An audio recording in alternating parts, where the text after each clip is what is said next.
د ښځو خو ځان له ناشنا خپل کتاب دی که د سړو کتاب جدا دی او د ښځو کتاب جدا دی د ښځو په کتاب کې هغه خبرې دي چې هغه نه په قرآن کې شته او نه د پیغمبر په کتاب کې شته. اوس د ښځو په کتاب کې یو خبره دا ده چې وایي د شپې به ځای نه جارو کوي، که د شپې د ځای جارو کوي نیستي راځي.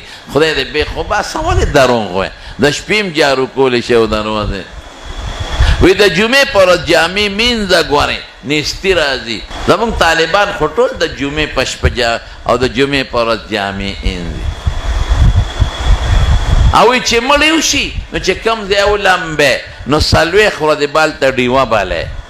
هلکه ولې؟ وی دا د مړی روح دلته راځي چې رڼۍ وته نو مې په لاره م ورته د بلپونو لړۍ خوره که که نه هسې نه په دې لاره په تیاره کې راځي روک نه شي چې د بل چا کور ته دننه نه شي.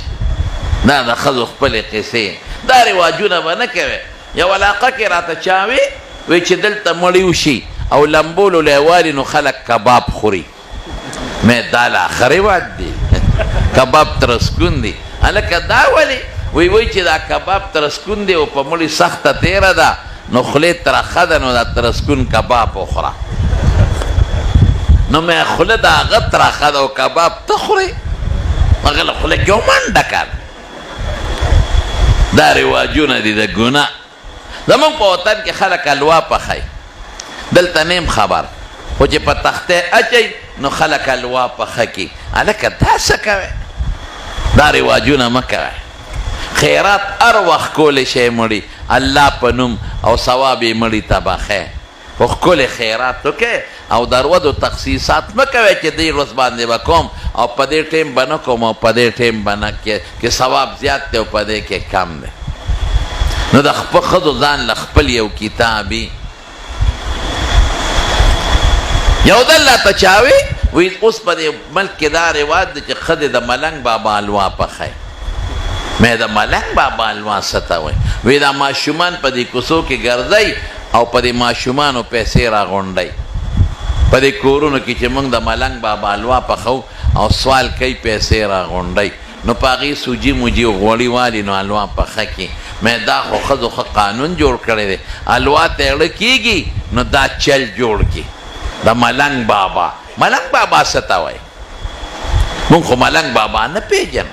وی نه هغه چې تورې جامې اچولي او په لارو کوڅو کې ګرځي او خیر غواړي. مې د ده د خدای سپېمې میراتې کې خیر خو ګناه ده،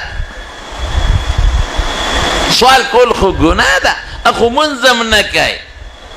ملنګ بابا مونځ نه کوي په لارو کوڅو کې ګرځي او سوال کوي. نو د هغه الوا پکې د کم کتاب راله. دا زمونږ د ښځو خپلې نخرې دي. ګورئ اوس شکر دی د ښځو مدرسې جوړې شي. په هغه مدرسو کې دین زده که، شریعت یې زده که او قرآن یې زده که. نو ما ته وایي د ګوتو راښکو ختم. نو مې د ګوتو راښکو ختم څه ته وایي؟ وایي دا په قرآن ګوته راکاږو او کینو ختم وکړو. دا ستا عقل دی؟ قرآن دې له راغلی چې ته په هغې ګوتې راکاږې؟ قرآن دې له راغلی چې تلاوت یې وکړه. قرآن دې له راغلی چې په معنی ځان پوه کا. قرآن ښکل کا، د قرآن رومال جوړ کا، په بچو قرآن زده کا. دې له قرآن راغلی نو دا پکې نشته. اوس دې سړي له پې خدای دا دومره غټه مرتبه ونې ورکړه. بس د هغه یو خپل ناپوهتیا وه. ساده سړی و، ساده و، یو عاشقانه سوچ و د غریب. نو خدای پې وله څونه اجر ورکړ. نو چې هسې دې په ګوته راښکو دونه اجر خدای ورکړو نو چې څوک یې تلاوت کوي نو هغه له به خدای څومره اجر ورکوي. د قرآن شریف تلاوت به کوئ که خیر نن نه پس کومه خوله چې د خدای په قرآن چلیږي نو د انسان به خدای د هر غم او د مصیبت نه ساتي. او په کم کور کې چې د خدای د قرآن تلاوت کېږي په دې کور به د خدای قهر او غضب نه راځي. مونږ زر وایو یاره جی تکلیف دی، بیماری ده، ټینشن دی، پریشانی ده. نو زه د خدای بندگانو قرآن لولی که نه؟ حضور پاک فرمایی زه نه وی وی چې کم ځای د خدای قرآن لوسته کېدېږي هلته سکینه نازلېږي. نو زمونږ طالبان د سکینې 5 معنی کوي، خو یو معنی دا ده چې د خدای خاص رحمت راځي. نو چې د خدای خاص رحمت کم ځای ته راځي نو هلته د خدای قهر او غضب څه کوي؟ نن نه پس به را سره دا وعده کوئ چې څومره دوستان دلته ناست یې نو ټول که یو سپاره او که نیمه او که ربعی څلورمه سپاره خو ټول به وعده کوئ چې د قرآن شریف تلاوت به کوئ که خیر ټول به انشاءالله داسې نه وروستو ملګري شوق سره مړه غلې مو وې که نه یار شوق سره دغسې نور شوق سره ماشاءالله چې دا بوټي واوري دا کائنات واوري دا به د قیامت پر ورځ د خدای په دربار کې ګوی کوي که خیر انشاءالله. او که چاله په ناظره قرآن شریف نه وردي نو قل هو صورت خو ټولو له وردي. نو رسول الله مبارک فرمایي چې څوک 3 ځله قل هو صورت وایي سوره اخلاص نو الله بدله د قرآن شریف د ختم ثواب ورکړي. او چې څوک 10 کرته وایي نو هغه له به خدای په جنت کې محل جوړ کړي. دا به وایي دیم به یو کار کوي یو بچی باندې به علم کوي که خیر انشاءالله. او د یو بچی نه به حافظ جوړوي عالم او حافظ. دا نن څو کسان حافظان شو هلکه؟ 9 ګوره 9 حافظان شو الحمدلله ټول وایي الحمدلله. نو یو بچی د قرآن حفظ له ورکړي یو بچی د قرآن علم له ورکړي. بس مونږ خلک پیسو پسې شوي یاره جي دا بچی به سعودي ته ولېږم ډوډۍ به تنخوا بالي دا به انجینیر کم نوکر به کم تنخوا بالي دله به دکان وباسم تنخوا بالي دله به چېته چکچي والم کرۍ به پې کوي پیسې به ګټي. نو که دا مې مولا که او حافظ مې که خو دا به د لوږې مړ شي دی به څه خوري؟ الله اکبر. کمزور سوچ دی او کمزور عقیده دی دی به څه خوري؟ ډوډۍ د چا لاس کې راووایه مونږ له خدای ښه ډوډۍ شکر دی راکړه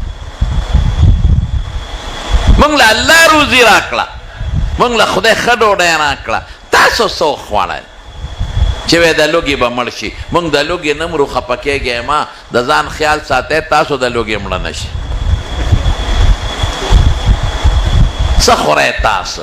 ځه کچالان. نو کچالو له باټرۍ له یوسه او ډاکټر ته وایي دا وګوره چې دې کې څونه طاقت دی.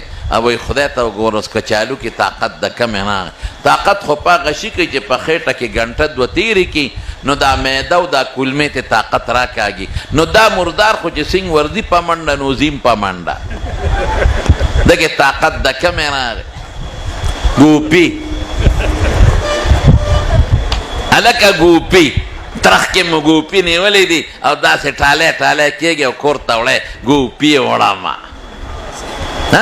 ګوپي سبزي ده ټیک ده خو په ګوپي کې څه طاقت دی ما ته ووایه ګوپي کې څه دي؟ ما نه یو ځل په مدینه شریفه کې چا تپوس وکړو وایي په اعتکاف کې څه خورو؟ مې ګوپي پکې مه خوره. هغه راپسې چالکۍ جوړه کړه په فیسبوک یې ورکړل چې دی وایي چې په اعتکاف کې ګوپي خوړل ګناه ده او حرام دي. صاحبه یو لویه نخره ما ته چا وایي راشه لوی جنجال دی جوړ کړی دی چې کوم شاګردان او دوستان دي هغې وایي دی ټیک ویلی دي او چې څوک مخالف دی هغې وایي دا په کوم کتاب کې دي په فیسبوک کې یو لوی جنجال جوړ دی. ما کوم ځای ویلی دی چې دا ګناه ده او حرام دی؟ ګوپي خو یو سبزي ده او چې څوک یې د نعمت په شکل خوري او د خدای حمد پې ووایي نو خدای به ثواب ورکړي. خو لیکن فرق خو شته که نه په خوراکونو کې؟ حکیمان درته نه وایي دا خوراک مه خوره